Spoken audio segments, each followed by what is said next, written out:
Hello friends, welcome to Exampur. तो दोस्तों, मैं कुलजीत आज फिर आपके साथ लेकर आया हूं सुबह 6 बजे की होने वाली करंट अफेयर की क्लास, जो कि 20 जुलाई 2019 के बनने वाले मैक्सिमम क्वेश्चंस में ले आया हूं।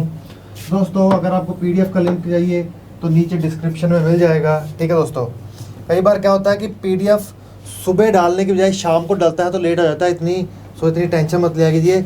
और जो हमेशा कहता हूँ कि रिवाइज जरूर कीजिए, तो चीज़ को आप तब नहीं भूलेंगे। ठीक है दोस्तों, तो आपको कल क्वेश्चन ऑफ द डे दिया गया था, वो क्या था कि कौन से देश ने श्रीलंका को युद्धपोत P625 दिया है। तो दोस्तों, श्रीलंका को युद्धपोत P625 गिफ्ट करने वाला देश बना है चाइना। तो इसका आंसर बनता है बी। ठीक है दोस्तों, अब देखिए, ये फॉरेन डिप्लोमेटिक पॉलिसीज होती हैं, उसी के तहत ये सब चीज़ें दी जाती हैं। ये देखिए, ये है एक युद्धपोत वॉरशिप जो इनको दिया गया है। तो दोस्तों, अब पहला क्वेश्चन आपके सामने आता है, वो क्या है कि निम्नलिखित में से कौन सा देश भारत के साथ medium range surface to air missile navy की आपूर्ति के लिए $50 मिलियन के सौदे पर हस्ताक्षर किया। तो ये है इजराइल। तो इसका आंसर बनता है सी। ठीक है दोस्तों, इजराइल भारत को इंडिया को medium range surface to air missile navy के लिए देने जा रहा है, जिसके साथ वो माजेगांव डॉकयार्ड लिमिटेड और नेवी के साथ कॉन्ट्रैक्ट साइन कर चुका है। ठीक है दोस्तों, अब जब इजराइल की बात आती है तो दुनिया के नक्शे में इजराइल कहाँ पर है। तो दोस्तों, ये वेस्ट एशिया के बिल्कुल कॉर्नर पे आता है। ये देखिए, ये है इजराइल। ठीक है दोस्तों, छोटा सा देश है। अब जब इजराइल की बात आती है तो इजराइल में इंपॉर्टेंट बनने वाला क्वेश्चन ये है कि इजराइल के जो प्रधानमंत्री हैं वो कौन है। तो दोस्तों, इजराइल के प्रधानमंत्री है बेंजामिन नेतन्याहू। अब इसमें एक और इम्पोर्टेंट बात निकल के आती है, वो क्या है, जो बेंजामिन नेतन्याहू है, जो इजराइल के प्रधानमंत्री हैं, वो इजराइल के सबसे लंबे दौर के आज तक के प्रधानमंत्री बन चुके हैं, जिन्होंने सबसे लंबे दौर का प्रधानमंत्री का सफ़र तय किया है। और इजराइल की राजधानी जेरूसलम है और करेंसी है न्यू शेकेल। ठीक है दोस्तों, इजराइल की करेंसी है शेकेल। ठीक है दोस्तों, भूलिएगा मत। तब हम चलते हैं आगे। अब दोस्तों, ये देखिए, ये वॉरशिप है जिसके ऊपर surface to air missile fit की गई है। मैंने आपको पहले भी समझाया था कि सरफेस टू एयर मिसाइल क्या होती है, कि किसी भी सरफेस से, जो कि ग्राउंड से, चाहे वो सी के सरफेस हो, चाहे वो नेवी हो, चाहे वो सबमरीन हो, चाहे वो शिप हो, या फिर चाहे वो किसी लैंड की से हो, वहाँ से अगर हम एयर की तरफ, हवा की तरफ किसी टारगेट को, चाहे वो फाइटर जेट है, चाहे वो कोई मिसाइल है, उसको गिराने के लिए हम कोई मिसाइल छोड़ते हैं, उसे कहते हैं surface to air missile. Short में उसे सैम कह देते हैं। ठीक है दोस्तों, अब इसमें 3 प्रकार की होती है, लॉन्ग रेंज, मीडियम रेंज और शॉर्ट रेंज। ठीक है दोस्तों, अब इसमें मीडियम रेंज की सरफेस टू एयर मिसाइल का कॉन्ट्रैक्ट किया गया है। अब देखिए, इनका नक्शा क्या होता है देने का। देखिए, 2 कारण है। जैसे कि किसी एयर स्पेस में, भारत की एयर स्पेस में कोई लड़ाकू जहाज आ जाए उसको मार गिराने के लिए, या फिर किसी शिप के ऊपर अटैक किया जाए मिसाइल के द्वारा। ठीक है दोस्तों, तो उस अटैक को रोकने के लिए, उस मिसाइल को तबाह करने के लिए मीडियम रेंज चुना जाता है, ताकि मिसाइल को दूर ही तबाह कर दिया जाए। क्योंकि अगर पहले अटैम्प्ट में सक्सेसफुल ना हो तो दूसरे अटैम्प्ट में, क्योंकि शॉर्ट रेंज में वो काफ़ी नज़दीक आ जाता है। और मिसाइल और फाइटर क्राफ्ट एक ऐसी चीज़ें होती हैं जो बहुत फास्ट होते हैं। ठीक है दोस्तों, अब दूसरा क्वेश्चन आपके सामने आता है, वो क्या है कि ये कि 10वें जागरण फिल्म समारोह की मेजबानी किस शहर ने की।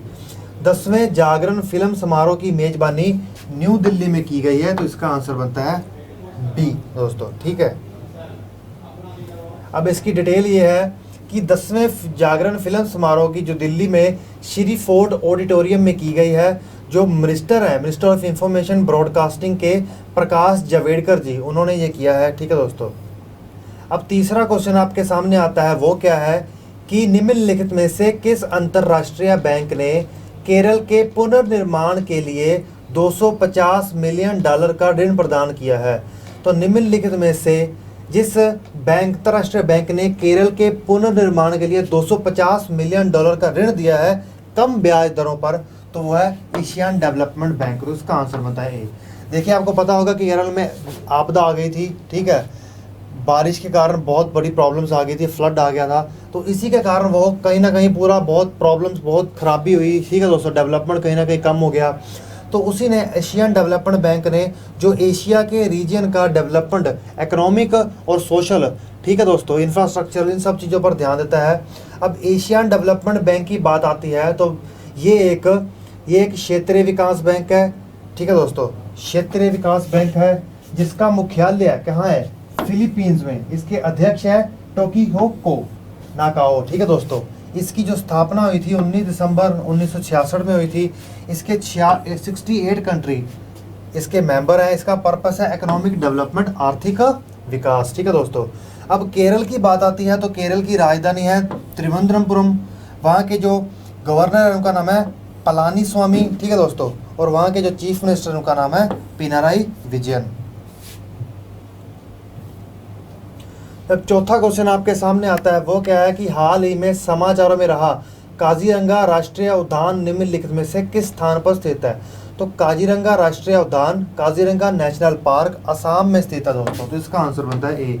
देखिए काजीरंगा नेशनल पार्क में अपने क्वेश्चंस में इतनी बार आ चुका है और इतनी बार करवा चुका हूँ कि अब आपको बोलना नहीं चाहिए जब तक मैं समझता हूँ। देखिए मेरा भी रिपीट करवाने का यही कारण होता है क्योंकि जैसे कि करंट अफेयर में आ जाता है, मुझे पता होता है कि चीज़ काफ़ी बार आई है, लेकिन रिपीट करवाने का यही है कि अगर आपने चीज़ रिवाइज़ नहीं किया तो आपको याद हो जाए। आपका भी बनता है कि आप इसको रिवाइज़ करें ताकि बार बार इन क्वेश्चन से और क्वेश्चन ऐड करें, टाइम भी बचेगा। अब असम की बात आती है तो असम की जो राजधानी है वो दिसपुर है। असम के जो मुख्यमंत्री हैं वो सर्बानंद सोनोवाल हैं और वहाँ के जो गवर्नर हैं उनका नाम है जगदीश मुखी, ठीक है दोस्तों। अब दुनिया के नक्शे में, भारत के नक्शे में असम कहाँ आता है ये देख लें हम लोग।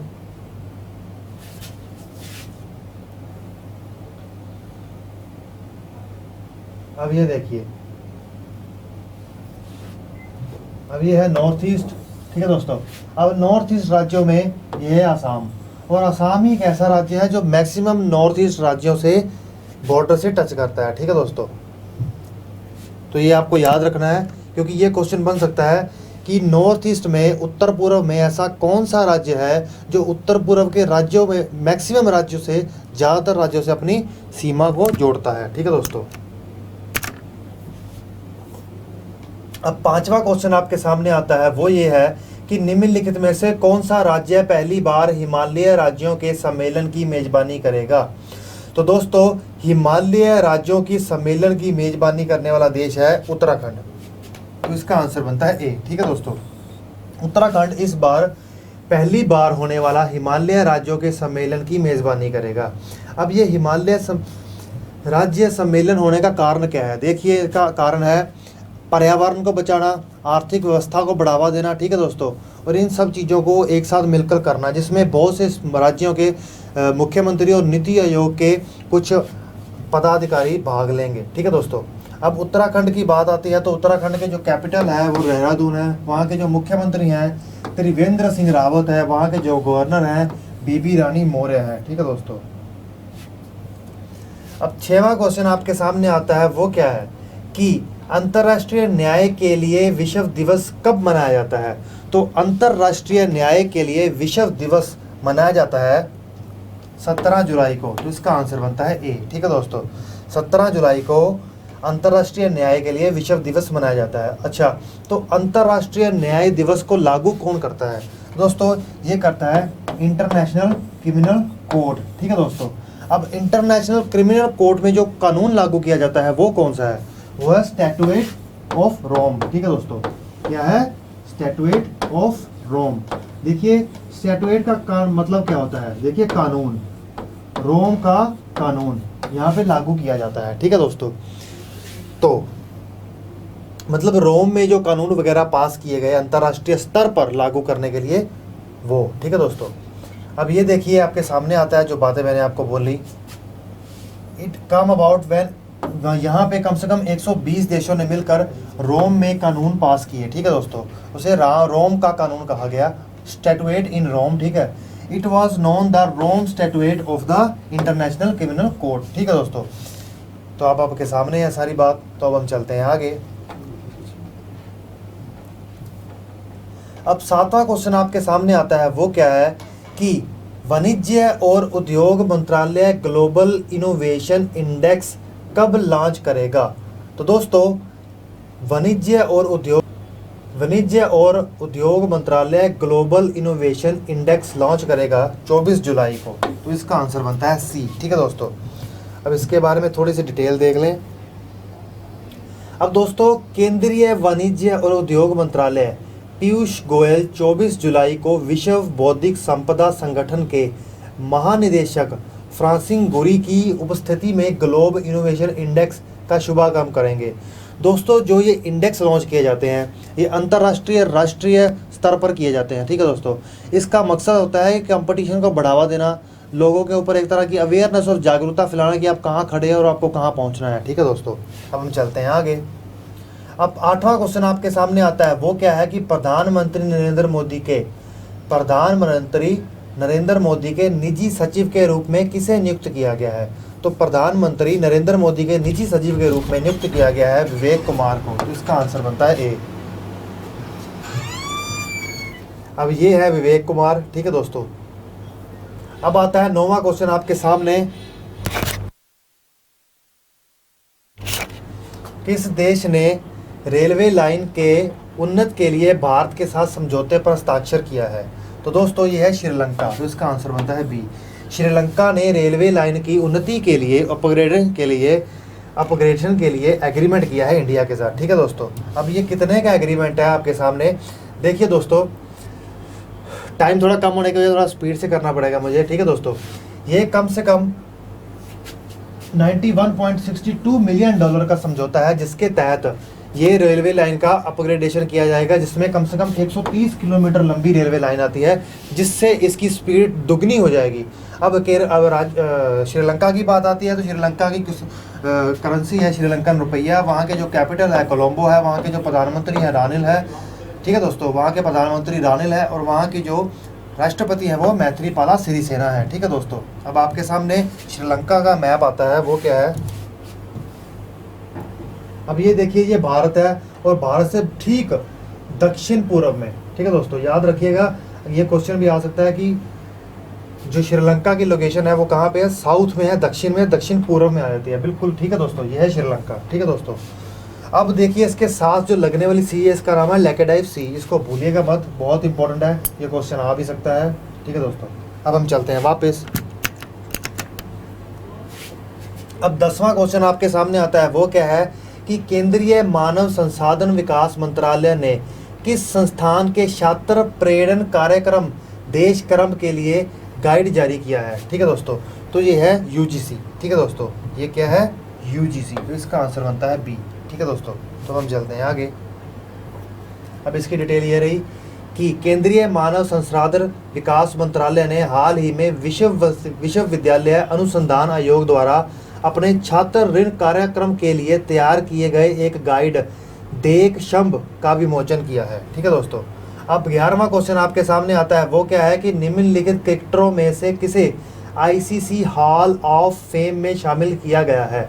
दोस्तों, भारतीय क्रिकेटर जिसे आईसीसी हॉल ऑफ फेम में शामिल किया गया है वो है सचिन तेंदुलकर। तो इसका आंसर बनता है सी। देखिए, इसके अंतर्गत इन्हें एक सम्मान ही मिला है ये। ठीक है दोस्तों, क्योंकि हर किसी को वहाँ पहुँचना नसीब नहीं होता है। ये है सचिन तेंदुलकर, जिनको नहीं पता वैसे तो सबको पता ही होगा। तो दोस्तों, अब 12वां क्वेश्चन आपके सामने आता है, वो क्या है कि नील आर्मस्ट्रॉन्ग ने किस तारीख को मानव जाति के लिए एक विशाल छलांग लगाते हुए चंद्रमा की सतह पर कदम रखा था। तो दोस्तों, ये रखा था 20 जुलाई को। तो इसका आंसर बनता है बी। ठीक है दोस्तों, 20 जुलाई को जब अपोलो मिशन चंद्रमा ग्रहण पर पहुंचा था तभी इन्होंने चंद्र की ज़मीन पर पैर रखा था। ठीक है दोस्तों, ये देखिए। तो अब चलते हैं क्वेश्चन ऑफ द डे पर। वो आपके सामने आता है कि मानवाधिकार संशोधन विधेयक 2019 को किसने पारित किया है। ठीक है दोस्तों, ये आपको बताना है। तो इसी के साथ मैं आपका एग्जाम में आने के लिए थैंक्स करता हूँ। Okay friends, bye.